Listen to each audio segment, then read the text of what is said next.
Hello everyone, welcome to my channel learning land.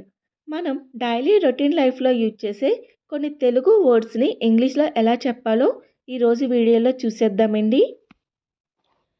First one, సాకులు చెప్పకండి లేదా సాడీలు చెప్పకండి అనడాన్ని ఇంగ్లీష్లో డోంట్ మేక్ ఎక్స్క్యూజెస్.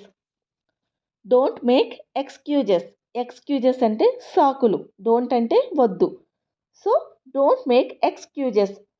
సాకులు చెప్పకండి లేదా సాడీలు చెప్పకండి. నెక్స్ట్, విషయాన్ని మరింత సాగదీయవద్దు.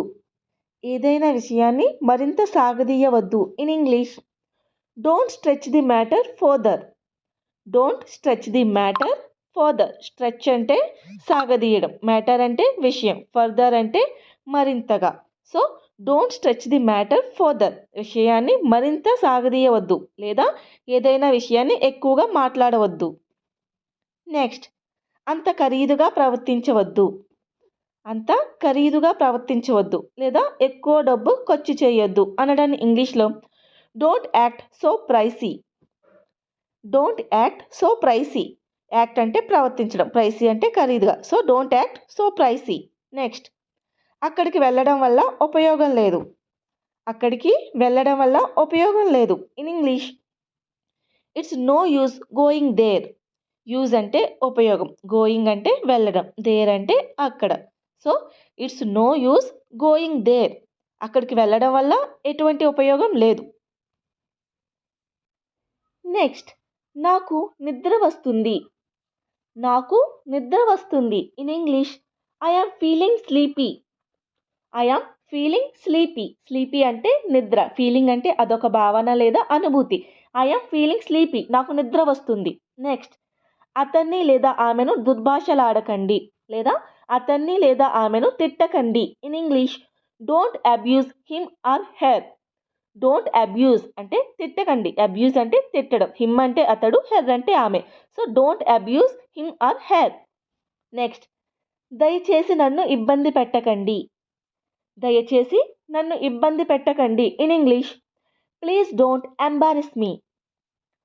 Please don't embarrass me. Embarrass అంటే ఇబ్బంది, మీ అంటే నన్ను. So please don't embarrass me. దయచేసి నన్ను ఇబ్బంది పెట్టకండి. నెక్స్ట్, అంతా నీదే. ఇదంతా నీదే. In English it's all yours. It's all yours. All అంటే అంతా, యువర్స్ అంటే నీదే. So it's all yours. ఇదంతా నీదే. నెక్స్ట్, నన్ను ముందుగా స్నానం చేయనివ్వు. నన్ను ముందుగా స్నానం చేయనివ్వు. In English let me take a shower first. Let me take a shower first. Shower అంటే స్నానం, ఫస్ట్ అంటే ముందుగా, టేక్ అంటే చెయ్యనివ్వడం. So let me take a shower first. నన్ను ముందుగా స్నానం చేయనివ్వు. నెక్స్ట్, దానికి మీరే బాధ్యులు.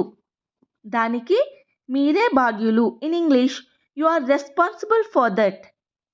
You are responsible for that. You are అంటే మీరే, రెస్పాన్సిబుల్ అంటే బాధ్యత వహించడం, ఫర్ దట్ అంటే దానికి.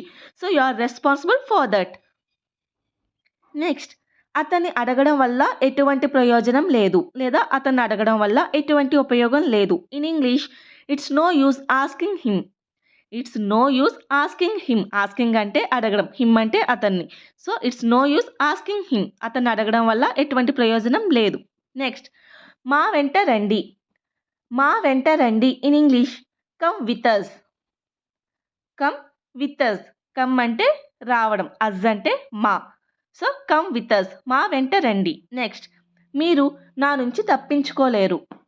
మీరు నా నుండి తప్పించుకోలేరు. In English you cannot escape from me. You cannot escape from me. మీరు నా నుండి తప్పించుకోలేరు. ఎస్కేప్ అంటే తప్పించుకోవడం. So you cannot escape from me. మీరు నా నుంచి తప్పించుకోలేరు. నెక్స్ట్, నువ్వేం చెప్పావు. నువ్వు ఏం చెప్పావు. In English what did you say. What did you say. Say అంటే చెప్పడం. So what did you say, నువ్వేం చెప్పావు. నెక్స్ట్, మీ మెదడును ఉపయోగించండి. మీ మెదడును ఉపయోగించండి. In English use your brain. Use your brain. Brain అంటే మెదడు, యువర్ అంటే నీది, యూజ్ అంటే ఉపయోగించడం. సో యూజ్ యువర్ బ్రెయిన్, మీ మెదడును ఉపయోగించండి. నెక్స్ట్, తెలివిగా ఆలోచించండి. తెలివిగా ఆలోచించండి. In English think smart. Think smart. Think అంటే ఆలోచించడం, స్మార్ట్ అంటే తెలివిగా. సో థింక్ స్మార్ట్, తెలివిగా ఆలోచించండి. నెక్స్ట్, నీరు ప్రవహిస్తుంది, కుళాయిని ఆపివేయండి. లేదా నీరు ఎక్కువగా వస్తుంది, కుళాయిని ఆపివేయండి. In English the water is running over, turn off the tap. The water is running over అంటే నీరు అనేది ఎక్కువగా ప్రవహిస్తుంది. Turn of the tap, turn off అంటే ఆపేయడం. So turn of the tap, కుళాయిని ఆఫ్ చేయండి. ద water is running over, turn off the ట్యాప్. నీరు ఎక్కువగా వస్తుంది, సో కుళాయిని ఆఫ్ చేయండి. నెక్స్ట్, టీని వేడి చేయండి. టీని వేడి చేయండి. In English heat up the tea. Heat up అంటే వేడి చేయడం. So heat up the tea, టీని వేడి చేయండి. నెక్స్ట్, కొత్తగా ఏదైనా నేర్చుకుందాం. కొత్తగా ఏదైనా నేర్చుకుందాం. In English let's learn something new. Let's learn something new. Learn అంటే నేర్చుకోవడం, సంథింగ్ అంటే ఏదైనా, న్యూ అంటే కొత్తగా. So let's learn something new, కొత్తగా ఏదైనా నేర్చుకుందాం. నెక్స్ట్, ఎటువంటి శబ్దాలు చేయకండి. ఎటువంటి శబ్దాలు చేయకండి. In English do not make any noises. Do not make any noises.